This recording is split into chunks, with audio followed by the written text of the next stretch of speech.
માંડવી દરિયા કિનારે રેત શિલ્પ મહોત્સવ 2024નું ભવ્ય આયોજન કરાયું। માંડવી દરિયા કિનારે રમતગમત યુવા અને સાંસ્કૃતિક પ્રવૃત્તિઓ વિભાગ હસ્તકના ગુજરાત રાજ્ય લલિત કલા એકેડમી દ્વારા રેત શિલ્પ મહોત્સવ 2024નું ભવ્ય આયોજન કરાયું છે। આ આયોજનમાં માંડવીના અનિલભાઈ જોશી સહિત કચ્છના કલાકારોએ વિવિધ શિલ્પો બનાવી પ્રવાસીઓ અને લોકો માટે ખુલ્લા મૂક્યા છે। આ ત્રિદિવસીય ઉત્સવ અંગે ચિત્રકાર નવીનભાઈ જોશીએ વિગતો આપી હતી।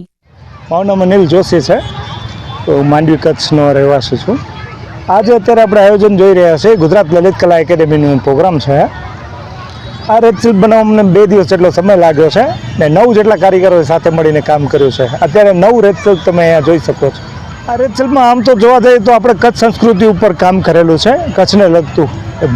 પણ એક સંદેશો ચોક્કસ આપીશ કે તમે દરિયે ફરવા આવો છો ને ત્યારે દરિયાને સાફ રાખો। કે આ રેત શિલ્પ બનાવતી વખતે એમાંથી એટલો બધો કચરો નીકળે છે, જો તમારે રેત શિલ્પ આગળ બી જોવા હોય ને તો મહેરબાની કરીને દરિયાને તમે સફાઈ રાખતા જાઓ। તો આપણે આ રેત શિલ્પ બનાવવામાં સૌથી પહેલું જે આપણે બનાવ્યું છે એ જેસલ જાડેજાનું બનાવ્યું છે, જે એમના બારોટિયામાંથી સંત તરફનું જે એનું રસ્તો એણે જે પસાર કર્યો એ આપણે। પછી બીજું છે આપણે કચ્છ આઈ લવ કચ્છ છે, પછી ફ્લેમિંગો છે, ઊંટ છે, એવા બધી કલાકૃતિઓ જે કચ્છને લગતી વળગતી બધી આપણે બનાવીશ। હું ચિત્રકાર નવીન સોની, ગુજરાત સ્ટેટ લલિત કલા એકેડમી ગૌરવ પુરસ્કૃત છું અને આ આખું રેત શિલ્પ મહોત્સવના સંયોજનમાં મારી ભૂમિકા છે। ગુજરાત સ્ટેટ લલિત કલા એકેડમી દ્વારા આ રેત શિલ્પ મહોત્સવનું આયોજન કરવામાં આવ્યું છે અને એમાં કચ્છના સ્થાનિક કલાકાર આપણા અનિલ જોશી, જે આપણું ગૌરવ છે માંડવીનું, એમને મુખ્ય કલાકાર તરીકે અમે રાખ્યા છે અને એની સાથે બીજા બધા કલાકારો ભેગા થઈને 9 રેત શિલ્પો બનાવ્યા છે।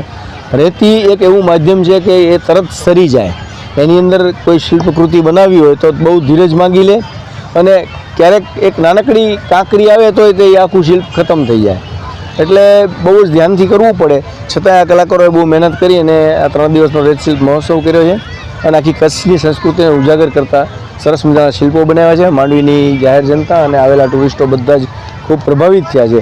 ખાસ અમે આભાર માનીએ છીએ ગુજરાત સ્ટેટ લલિત કલા એકેડમીનો કે એને આટલું સરસ આયોજન અમને કરવા માટે એને મંજૂરી આપી અને અમને પૂરી સહાય આપી। TR દેસાઈ સાહેબનો અમને સતત સંપર્ક કર્યો છે, સતત એમને મને ગાઈડલાઈન આપ્યા કર્યા છે અને માંડવીની જનતાએ પણ અમને ખૂબ સપોર્ટ કર્યો છે। ખાસ વિનંતી એ છે કે માંડવીના દરિયાને ચોખ્ખો રાખો, રેતીને ચોખ્ખી રાખો। આ પ્રકૃતિ છે એને આપણે જતન નહીં કરીએ તો પછી કોણ કરશે?